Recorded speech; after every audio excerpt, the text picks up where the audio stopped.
Welcome to another deep dive. So I want you to imagine, just for a second, that you're looking at a satellite map of a major city at night. Okay, I'm picturing it. Right, and if you use traditional imaging, you get a really great view of the streetlights. You can see the macroscopic structures like the major highways and the basic grid of the neighborhoods. Yeah, the basic layout. Exactly.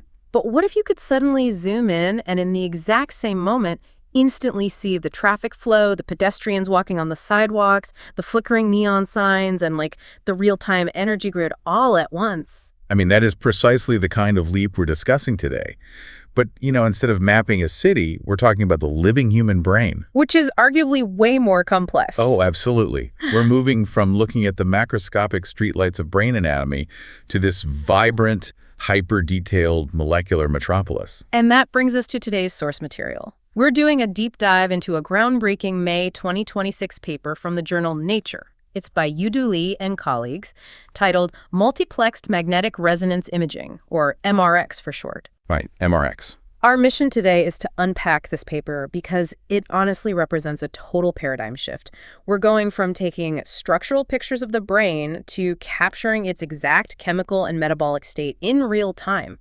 And, the implications for patient care are just staggering.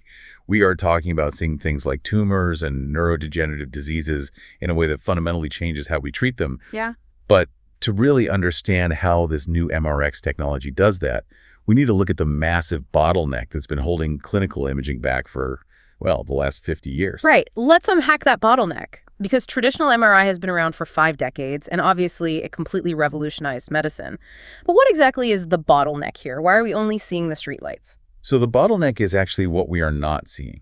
Over the last half-century, clinical MRI practice has heavily relied on separate scans, like T1-weighted, T2-weighted, diffusion-weighted scans. The standard stuff you get at the hospital. Exactly. But those yield qualitative data based almost entirely on tissue water molecules.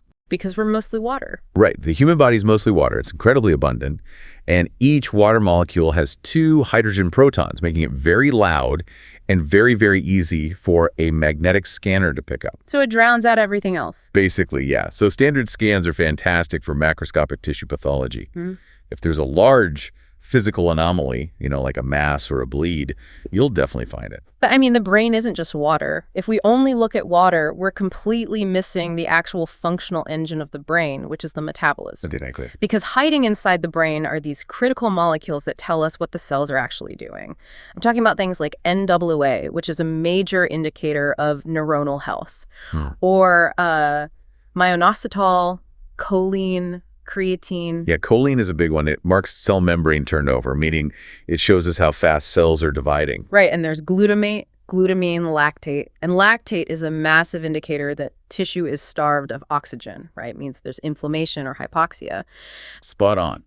And you've also got GABA, glutathione, taurine, EGG. The paper actually tracks 22 distinct structural and molecular biomarkers simultaneously. 22. That's wild, because historically, if we wanted to see even a few of these functional molecules, we had to use a completely different, highly specialized technique, right? Magnetic resonance spectroscopy, or MRS. Yes, MRS. But the problem with standard MRS is that it is agonizingly slow. How slow are we talking? Well, it uses a divide and conquer sequential scheme.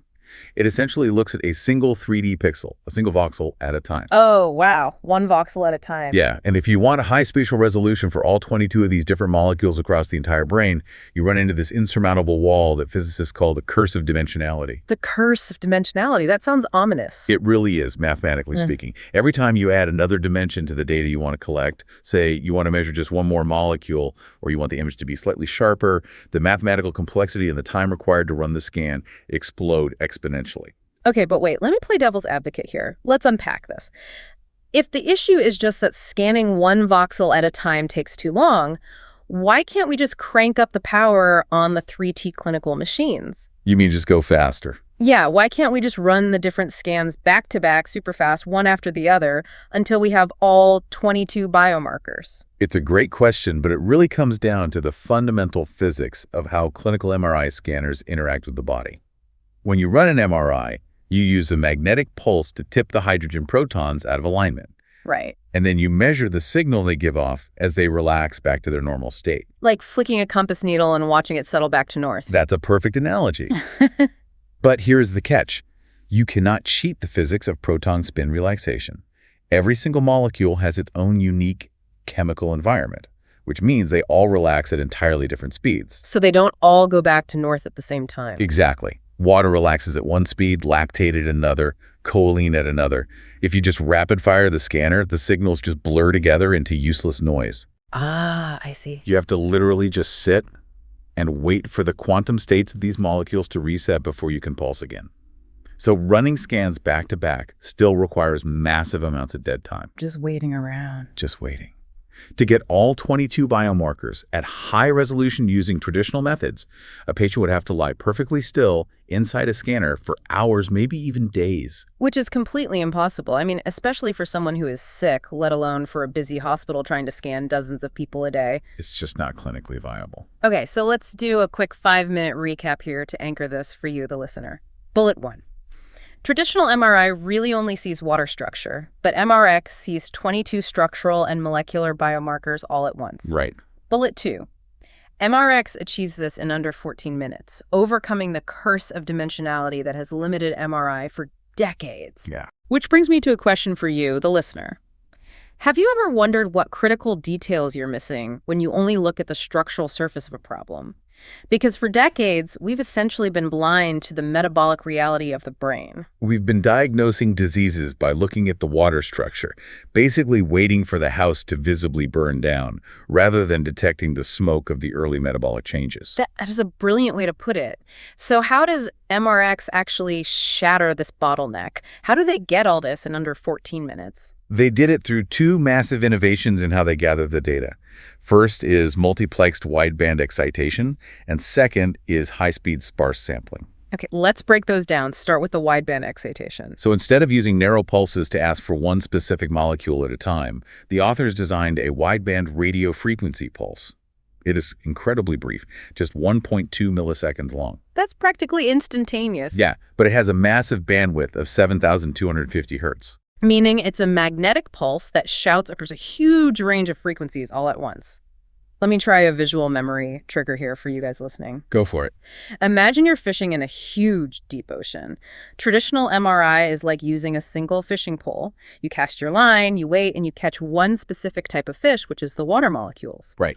What MRX is doing with this 1.2 millisecond wideband pulse is throwing an enormous, highly advanced net that catches every single species of fish, all the different molecules, the exact same time. I really like that net analogy. It excites all the detectable molecules in the proton spin system simultaneously. Yeah. And to sort through this massive catch, they use highly specialized magnetic encoding modules. Like what kind of modules? Well, for instance, they use a T2 preparation using adiabatic pulses to capture one type of relaxation, and then a variable flip angle excitation to capture T1 data. Okay, so different magnetic tricks for different data. Exactly. But perhaps the most fascinating part is their use of a dual spin echo acquisition to capture something called J-evolution. Okay, J-evolution. That sounds incredibly dense. What does that actually mean for this scan? Think of J-evolution, or J-coupling, as molecules holding hands. In a complex molecule, nearby atomic nuclei interact magnetically. Right. They actually influence each other's signals. So they sort of pull on each other. Yeah. Yeah. By capturing this J-evolution, the scanner isn't just looking at isolated atoms, it's seeing the structural links between them. Oh, wow. It helps the system definitively identify a complex molecule like glutamate versus a very similar molecule like glutamine because their structural handshakes look different mathematically. That is absolutely brilliant. Okay, so we've thrown this massive wideband net, and we're catching all the structural and molecular data, the handshakes, all at once. Yes. But if you pull up a net that big, filled with 22 different dimensions of data, isn't that file size going to be absolutely colossal? How does a computer even process that in 14 minutes? And this is where their second innovation comes in, the sparse sampling scheme. The researchers realized they actually don't need to measure every single point on the 3D grid of the brain. Wait, really? They just skip parts of the brain? Mathematically, yes. They use a variable density sparse sampling. So they divide the data space into segments.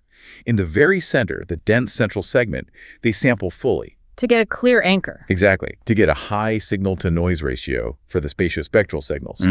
But in the sparse peripheral segment, the edges of the data, they drastically undersample the talking ischemic dimensions. So going back to our net analogy, sparse sampling means you don't need to pull up every single inch of the net to know what you caught. You just check a few strategic knots on the grid, and you deduce the rest to save massive amounts of time. Exactly. In fact, the paper mentions an acceleration factor of up to 388 in some of the segments. Up to 388 times faster. Okay, here's where it gets really interesting, but also where I get a little suspicious. Sure. If we are skipping that much data, up to a factor of 388, how are we not just randomly guessing what's in the missing gaps? As a patient, I don't want the scanner guessing what my brain looks like. It sounds like magic, but it's grounded in a profound mathematical concept called partial separability. You aren't guessing, you're calculating. How does that work? Think of a symphony orchestra. If you understand the underlying rules of music, the key signature, the tempo, the chord progressions, you don't actually need to hear every single instrument every single millisecond to know what song is playing. Ah, okay. So if I hear the violins and the cellos playing a very specific harmony, mathematically, I know exactly what the woodwinds must be doing in that gap. Exactly. The high-dimensional signals of these brain molecules are highly correlated. Because they share underlying physical rules, capturing a sparse but strategic framework allows the computer to flawlessly reconstruct the missing pieces. It doesn't make anything up. That is wild. Let's do another quick recap. Bullet 1. The raw data is incredibly messy, with water signals drowning out the molecular signals. Right, which leads to our processing challenges. Yeah. Bullet 2. MRX solves this using physics-based machine learning. And bullet 3. By combining quantum simulations with neural networks, it separates the noise perfectly. Yep. Because surely getting all that data at once creates a messy signal, right? We have to process it. Mm-hmm. The paper outlines 4 massive computational challenges. What are they? Well, first is ill-posedness, which is just trying to solve a complex puzzle with missing pieces from that sparse sampling. Right. Second is a huge dynamic range problem. Because water is so abundant, the water signals are 3 to 4 orders of magnitude louder than the metabolic molecules we actually care about. Okay, let me paint a picture for the listener. Imagine trying to hear a specific person whispering the word GABA at a deafening heavy metal concert. The whisper is the molecule, and the heavy metal concert is the water signal. 10,000 times louder, yeah. And the third challenge is spectral overlap, where different molecules are broadcasting on almost the exact same frequency, so they bleed into each other. And the fourth? Low signal-to-noise ratio in general. To solve all this, the authors didn't just use standard software. They built a processing engine powered by physics-based machine learning. Physics-based machine learning. That term seems really vital here. Oh, it's everything. This isn't just a generic AI drawing a pretty picture of what it thinks a brain looks like. It is an AI strictly bound by linear subspace models and the laws of quantum mechanics. Break that down for us. How do you bind an AI with quantum mechanics? They use a quantum mechanical simulation software called VESPA. What VESPA does is calculate the exact scientifically perfect resonance structure and that J-coupling behavior we talked about earlier. For every single molecule. For every single one. Yeah. It generates the perfect mathematical shape of what choline or lactate should look like under these magnetic conditions. So going back to our concert analogy, VESPA is like quantum sheet music. The AI uses that exact sheet music to know precisely what the GABA whisper sounds like at a fundamental quantum level. That's exactly it. And because it knows the exact shape of the whisper, it can mathematically mute the heavy metal water concert and perfectly isolate the molecule. Beautifully put. And to make the neural networks smart enough to read this sheet music, they trained them on a massive, high-quality data set. They used over 500 pristine, fully sampled scans. That's a lot of real-world data. Plus, they used millions of augmented 1mm resolution maps generated from huge global health databases, like the UK Biobank. The AI learns the spectral line shapes and the parameter distributions from all this data. I have to play devil's advocate again, though. We've all seen generative AI mess up. It generates weird hands and pictures or hallucinate facts. Sure, the hallucination problem. Right. And as a patient, you absolutely do not want an AI hallucinating a brain tumor that isn't there or erasing one that is. How did the authors prove this algorithm isn't just making things up to fit the data? The authors knew that would be a major concern, so they tested it rigorously using phantoms. Phantoms? Like ghosts? No. In medical imaging, a phantom is a physical container, often shaped like a human head filled with exact known concentrations of different chemicals. Oh, I see. They specifically used the suspector phantom and the isomerism phantom. So they basically built a test tube brain where they already hold the answer key. Exactly. And when they scanned these phantoms with MRX and ran the raw data through their physics-based AI, the results were incredibly precise. The coefficient of variation was less than 4 to 5%. Wow, less than 5% error. Yeah, that proves the AI isn't guessing or hallucinating. It's highly accurate. It's extracting the real physical truth because it's strictly constrained by the physics. It's extracting, not inventing. That is a crucial distinction. Which brings us to a question for you listening.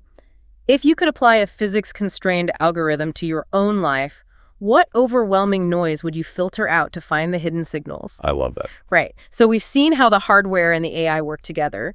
What happens when we take this incredible tool and apply it to actual human patients? This is where it gets real. The authors took these 22 biomarkers and distilled all that complex data down into a single, intuitive metric for doctors called the Tissue State Index. The TSI. And this isn't just a simple healthy versus sick rating. Not at all. Yeah. It categorizes the brain tissue into 8 distinct physiological states. It's a single scalar variable that gives you the specific microscopic environment of that tissue. Let's look at how this changes reality for patients. Case study 1, brain tumors. Specifically, they looked at oligodendrogliomas. Right. In current clinical practice, using a standard T1 or Fell-Air MRI, it is notoriously difficult to distinguish between a grade 2 and a grade 3 oligodendroglioma. Because physically, structurally, they look the same. To the naked eye on a scan, they look very similar. But a grade 3 tumor is significantly more aggressive, and the surgical and chemical treatment plan has to be drastically different. If you misdiagnose it, the consequences are severe. But when the researchers used MRX, the veil was completely lifted. The paper cites the exact data, and it's honestly staggering. MRX revealed massive metabolic differences that standard MRI completely missed. What did the numbers show? In the grade 3 tumors, choline was 58.8% higher than in the grade 2. Meaning the cells are dividing out of control. Right, and even more dramatically, lactate was 84.3% higher. And that is a critical detail. High lactate indicates anaerobic glycolysis. Anaerobic, meaning without oxygen. Yes. It means the tumor is growing so aggressively that it's outstripping its own blood supply. It's starving for oxygen, so it's burning fuel dirty just to survive and expand. Wow. That metabolic signature screams aggressive, even if the physical size looks identical to a grade 2. And the paper also notes that MRX cleanly separated the active tumor core from the surrounding edema, the swelling. Which is huge for surgeons. Exactly. Because with standard MRI, the tumor and the swelling often blend together into one big blurry mass, making surgical removal really perilous because the surgeon doesn't know exactly where the tumor ends and the healthy brain begins. But MRX draws a sharp metabolic boundary line. It's like turning on the lights in a dark room.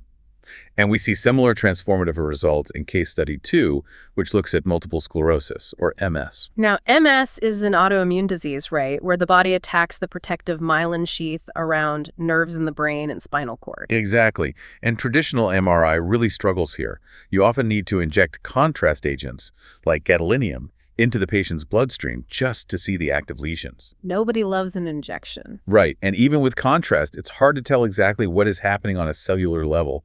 Is the insulation just starting to wear away, or is it already permanent scar tissue? But MRX changes the game entirely. It distinguishes active lesions from chronic, older lesions without needing any contrast injections at all. None at all.